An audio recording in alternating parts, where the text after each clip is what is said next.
जानते हैं आजकल मेरा शो टीवी पर नहीं आ रहा है, तो मैं अपने अगले शो की तैयारी कर रहा हूं और साथ साथ अपने जीवन को, अपने शौक को दोबारा से ढूंढने की भी कोशिश कर रहा हूं। इस हफ्ते केसरी चैप्टर 2 देखने का मौका मिला। दिल्ली में इसका एक शो रखा गया था और उस शो को देखने के लिए मैं भी गया। उसी फिल्म के बारे में आज आपसे बात करूंगा। यह फिल्म जलियांवाला बाग हत्याकांड जो हुआ था 1919 में, उसके बारे में है। इतिहास की किताबों में हमने इसके बारे में बहुत पढ़ा है, लेकिन जब बड़े पर्दे पर इस हत्याकांड को अपने सामने होते हुए देखा, कितनी निर्ममता के साथ अंग्रेजों ने उस समय हजारों भारतीयों की हत्या की थी, उनकी लाशों को चील कौओं से के खाने के लिए वहां पर छोड़ दिया था। वो जो दर्द है वो इससे पहले आपने कभी महसूस नहीं किया होगा। इस फिल्म ने असल में उस पूरे हत्याकांड से हमारा दोबारा परिचय करवाया है। अगर आप मुझसे पूछें तो हम फिल्म क्यों देखते हैं, एक बड़ा यक्ष प्रश्न हमारे सामने ये होता है कि क्यों फिल्म देखने के लिए जाएं। ज्यादातर लोग मनोरंजन के लिए जाते हैं। इस फिल्म में आपको मनोरंजन मिलता है, जानकारी मिलती है, इतिहास पता चलता है और साथ ही राष्ट्रभक्ति भी इस फिल्म में है। ये सारी चीजें एक फिल्म में अगर आपको मिल जाएं तो मेरे ख्याल से उस फिल्म से बेहतर कुछ नहीं हो सकता।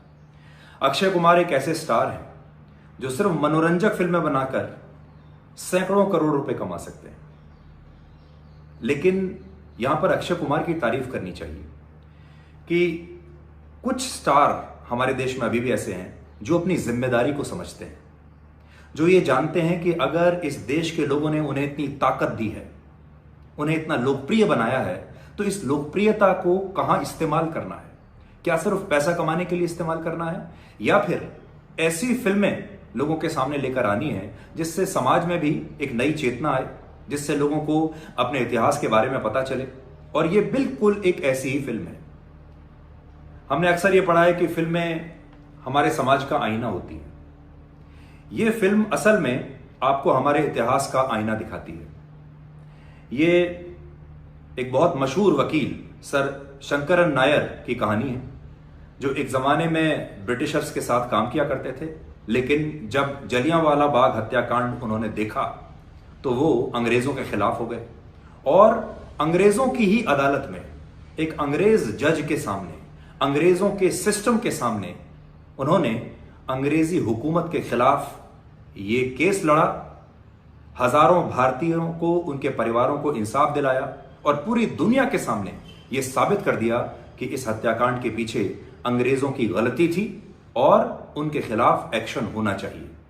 कितनी बड़ी बात थी। लेकिन आप यकीन मानिए, इसके बारे में मुझे भी नहीं पता था। जब इस फिल्म को देखा तो शंकरन नायर की इस कहानी के बारे में ज्यादा जानकारी मिली। तो ये बहुत ईमानदार फिल्म है। मनोरंजक फिल्में तो आपने बहुत देखी होंगी, मैं ये नहीं कह रहा कि ये फिल्म आपको बोर करेगी, ये भी उतनी ही मनोरंजक है। देखिए, जब इस तरह की फिल्में बनाई जाती हैं तो उसमें एक बहुत बड़ी चुनौती ये होती है कि ये फिल्में, ऐसी फिल्म बोरिंग हो सकती है, लेकिन ये फिल्म 1 मिनट के लिए भी आपको कहीं बोर नहीं करती।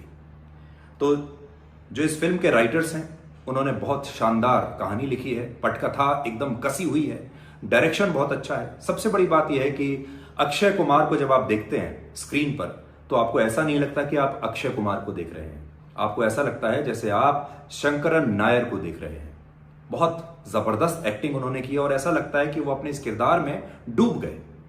फिल्म को देखकर यह पता चलता है कि अक्षय कुमार ने इस फिल्म को बहुत दिल से बनाया है। इसके जो राइटर्स हैं, इसके निर्देशक हैं, जो पूरी टीम है, इसने बहुत दिल से, बहुत पैशन के साथ इस फिल्म को बनाया है। असल में अब वो समय आ गया है जब भारत को भी अपनी फिल्मों का इस्तेमाल करना चाहिए। फिल्मों का एक मकसद होना चाहिए। मनोरंजन तो है, पैसा कमाना तो एक मकसद है, लेकिन उससे आगे भी कुछ मकसद होना चाहिए। मैंने कई बार अपने शोज में भी कहा है कि आप देखिए कि कैसे अमेरिका ने हॉलीवुड की फिल्मों का इस्तेमाल किया पूरी दुनिया में अपने आप को एक सुपर पावर के तौर पर स्थापित करने के लिए। अब समय आ गया है जब हमारे देश की जो फिल्म इंडस्ट्री है, अक्षय कुमार जैसे कलाकार हैं, वो अपनी इस ताकत को, अपनी इस लोकप्रियता को, इतने बड़े मंच को इस्तेमाल करें, भारत के लोगों को जगाने के लिए। मनोरंजन भी दें, उन्हें जानकारी भी दें इतिहास भी बताएं और पूरी दुनिया में भारत की जो छवि है उसे भी वो चमकाएं। अगर एक्टिंग की मैं बात करूं, अक्षय कुमार ने बहुत अच्छी एक्टिंग की है। आर माधवन उनके सामने उनके प्रतिद्वंदी के तौर पर हैं। आसान काम नहीं था, लेकिन आर माधवन ने भी अक्षय कुमार को उतनी ही कड़ी टक्कर दी है।